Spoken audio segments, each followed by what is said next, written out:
The merciless wild. The heartless seas. When nature unleashes her cruelty, could you escape? Could you survive? These are the true stories of outdoorsmen confronted by death, armed with raw courage and a will to live. They are the ones who beat the odds and return from their own fight to survive. Father-son adventurers trek deep into the treacherous Alaska wilds. Cliff areas looked pretty chancy. Following the rugged trail of the white-coated Dall sheep. Before the hunt is over, one man will witness his son windmilling helplessly through the air from a cliff. I'm not sure he's going to keep breathing. It helps, Tommy. We have a serious situation. And that man will learn the outer limits of strength, endurance, and commitment of which a father is capable. The spectacular wilds of Alaska's mountains, an ideal place for a hunter to pass from wilderness to wilderness, from one high place to another, in the words of John Muir. But those high places come with extreme risk. A misstep, a patch of ice, or a sliding rock can hurtle a hunter to the bottom of a gorge. Growing up a hunter in Texas, Rick Collins was willing 30 years ago to accept the risks of Alaska for its breathtaking wild spaces, twice as large as those of his native state. Well, I moved to Alaska in 1983. Been several years, and I haven't grown tired of it a bit yet. And I came because of the outdoor life, mainly hunting, but fishing as well. I like the wilderness situations of being able to get away from the crowds. It's gonna be a good trip this year, Jake. Came here mostly for the adventure. August 18th, 2006. Collins and his 22-year-old son, Jake, his main hunting partner, set off for their favorite Dall sheep hunting area, the sheer cliffs of the Wrangel Mountains. Getting to Dall sheep territory starts with a 6-hour drive across the state from their home in Wasilla. Then, a long slog on ATVs up muddy 4x4 tracks in the late summer thaw. We started running into muddy conditions, difficulty finding our way through the bogs. We knew early on that we were going to be spending the night somewhere along the trail.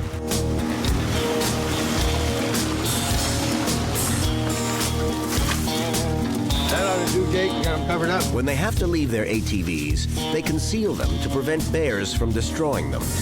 Yeah, the frame of mind to this point is things are going well. We were confident, and our confidence was growing that we were going to be able to find sheep. A couple of hours after daylight, which here can come at 2 or 3 in the morning, the two are out of their spike camp and beginning to see sheep, and to find a place to set up their spotting scope to glass the far slopes and ridges.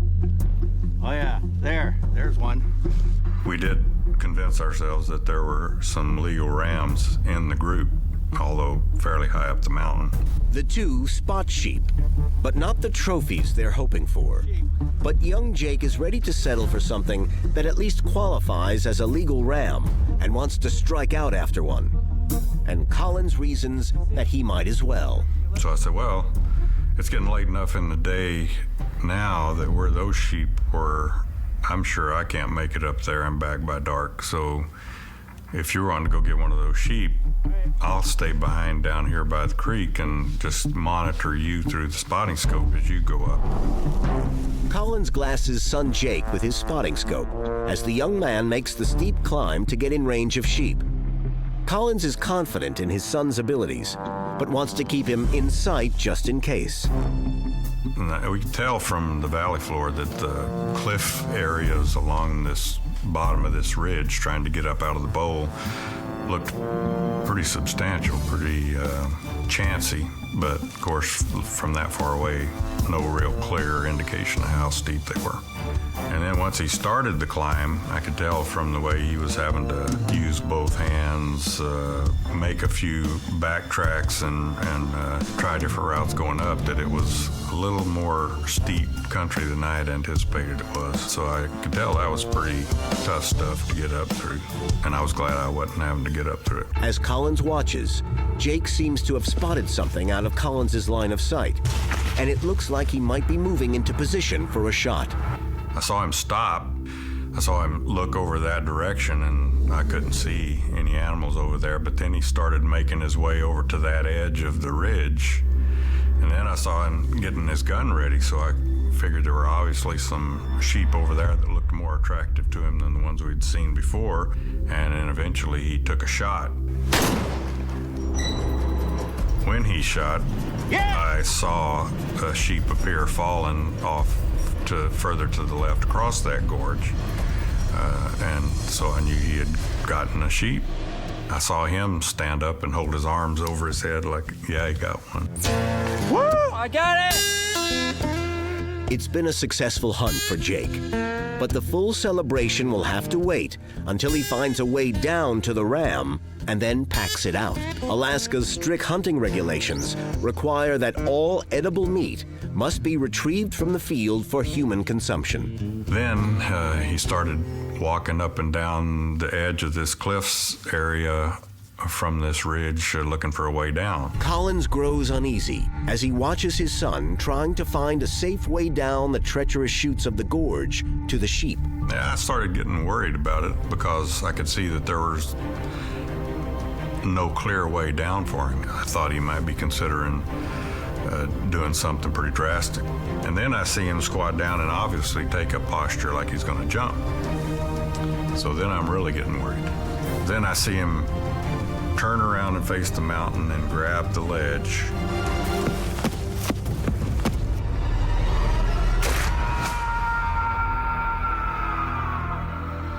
His hand slipped off the ledge and he falls over backwards and disappears out of my sight.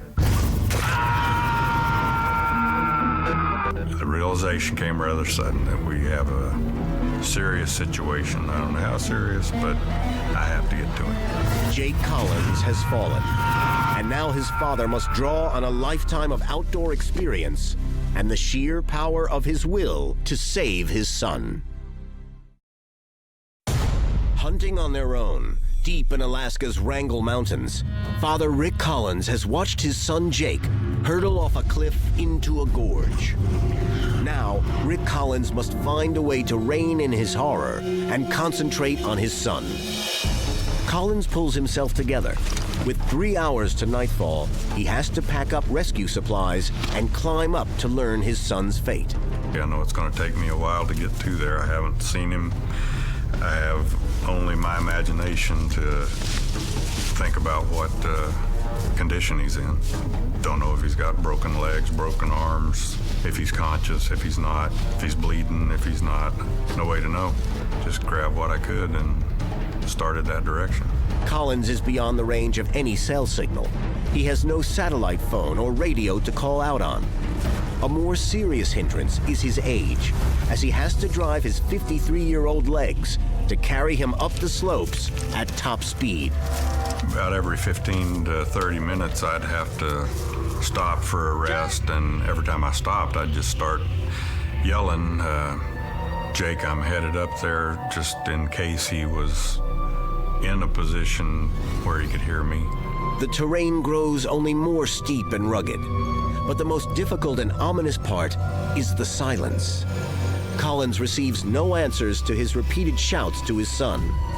My frame of mind is that if I'm getting close to him, he's probably not hearing me. And if he's not hearing me, it's probably because he's not conscious. Collins presses on, legs and lungs burning. And then, without warning, he sights his son, lying motionless. Collins plunges into the gorge to reach Jake. When I got to him, He obviously wasn't conscious. I was talking to him the last 5 feet or so as I approached him. I kind of grabbed his shoulder and said again, "Jake, can you hear me?" And his eyes opened and he kind of looked up at me, but I could tell there was just a blank stare, no recognition in his eyes, and he just closed his eyes and went back to complete unresponsiveness. Rick does a quick exam and doesn't feel any broken bones, but Jake's head is full of cuts. Jake, can you talk to me? Collins considers trying to carry Jake out, but knows that's impossible in this terrain. My next option is, am I going to go to camp to go down there and come back? I know it's going to take me 2 hours, very minimum, because it took me an hour to get to him. I don't think that's a good idea because I'm not sure he's going to keep breathing any length of time, much less for 2 hours. So I decide that, okay, I'm just going to stay with him with what I have. And what he has is some parachute cloth to make an emergency shelter for his son and him. So I had this with me that I knew I could cover us up with. I felt like he was off the rocks well enough that it was a good way for us to spend that first night and me to make sure he keeps breathing. Collins beds down for the night beside Jake under the parachute cloth, sharing his body warmth and making sure his unconscious son continues breathing. Collins has to fight the gusting frigid wind all night, but in the late hours, things take an even more chilling turn. Then sometime after midnight, he started having seizures where he would start to stiffen up and he would even start to kick his legs up. They would only last about a minute and then go for anywhere from 15 minutes to a half hour before he would have another one, and that continued for a couple hours. I'd say by 3 to 4 in the morning, those had stopped. Sleep is impossible for Collins as he monitors Jake's condition, and lying beside his son, he searches through the rescue options. So I'm just thinking back and forth whether I'm going to leave him in the morning or whether I'm going to stay.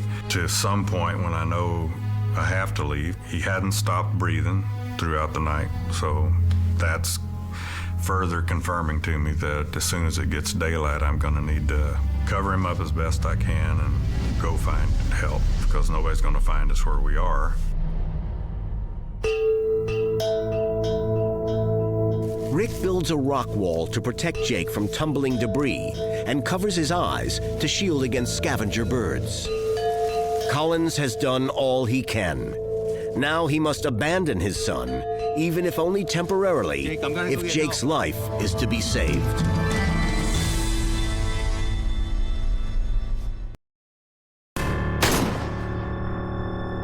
Rick Collins is cheering the sight of his son Jake taking a doll sheep ram when the scene turns to one of horror as he sees his son falling helplessly into a deep gorge.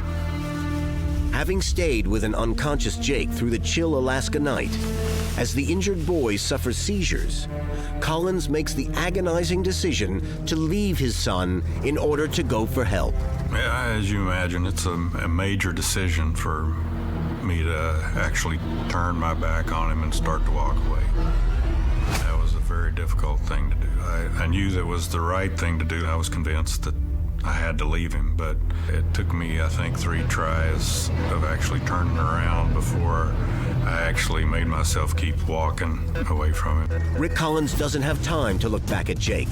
He's got to move as fast as his legs can carry him back to their spike camp, then on to the ATVs in the desperate hope of finding help for his son. An hour later, he reaches their spike camp. Then 2 more hours to the ATVs. But the thawed trail onward is a swamp of mud and muck, and Collins has to winch and muscle the 4x4 out of the bog holes when it gets stuck. Got stuck 10 to 12 times probably going out where I had to get off the four-wheeler, then use either the winch or me me coaxing the rig along, standing off to the side, and using both the engine power and me pulling on it to get it out of the muck. Finally, Collins reaches his truck.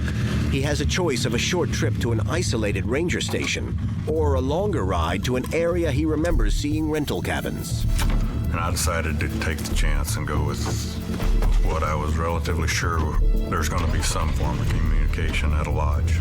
So I head that direction away from the ranger station, and within 3 or 4 miles I see a cabin up ahead, a recreational cabin on the left. So I pull into that cabin, go knock on the door, and somebody answers the door, and I ask if he knows of how I can get in touch with emergency services to ask for a rescue. Collins' Good Samaritan drives him back to where they can get cell service, and they call an Alaska State Trooper dispatcher in Glen Allen, 100 miles away.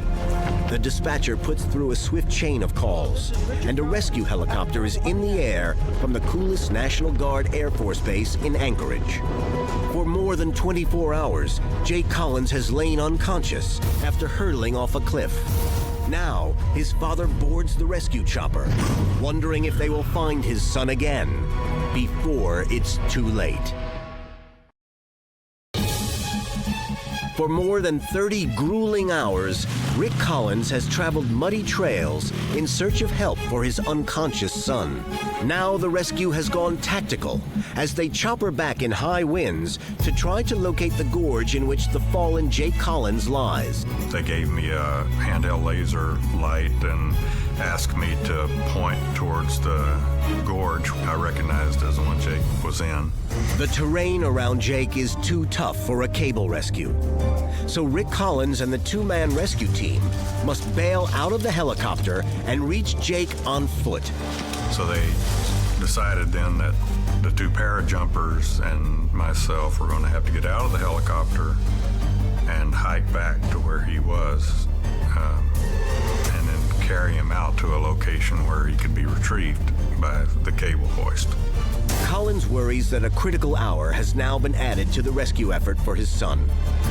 Collins presses uphill as fast as he can. But fortunately, one of the parajumpers with him, Red Reddington, takes off at top speed and outraces Collins up the slope. I think I hear him. He's just over the top. That was Red, took off in the lead and made his way up, and he was the first one to reach Jake, and heard him breathing against the tarp actually before he got to where you could see him. Jake! Jake, can you hear me? Jake! So I probably got up to him 15 minutes or so after he got to him, and he was still in the process of getting the tarp ripped away and evaluating his condition when we got there. But, well, I know he's still alive then, so that was a real relief to hear that he was alive. And as I got up there, I just sat down by Jake as they worked on him and told him I was glad he hung on. Collins' words are for an unconscious Jake. The young man feels cold to the touch, his breathing labored, and his pulse feeble. Yet he is alive. The three men place him on a canvas litter and begin the rush down the slope, back to where the chopper can reach them. Anchorage life flight, 44K32. We're ready for cable. Please lower. It's full throttle to Providence Medical Center in Anchorage. Jake is barely alive, and he's fallen into a coma. It doesn't look good.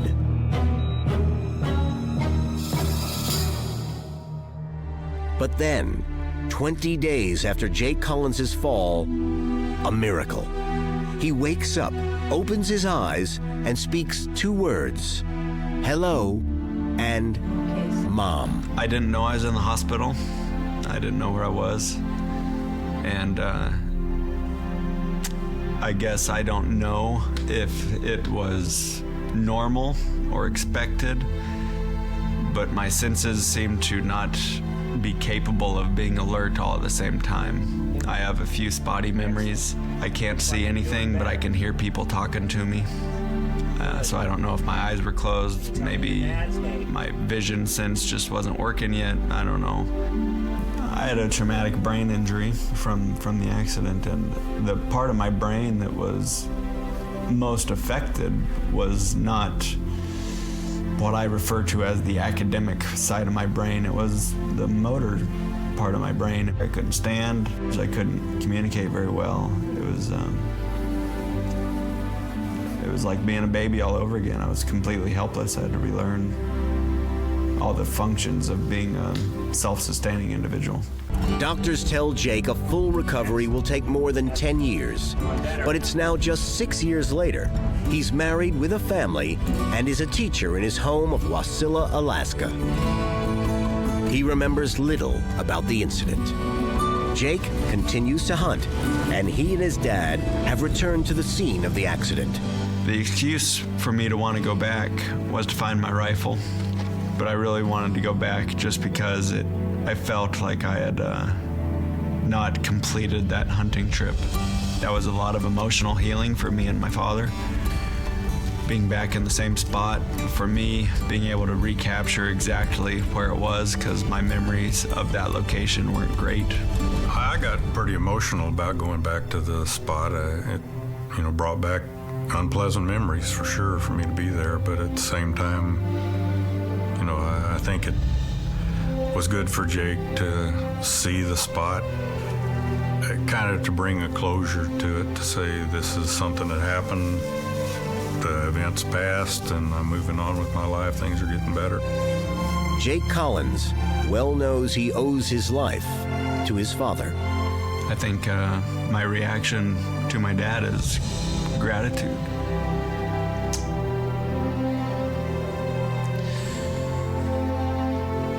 I think I'm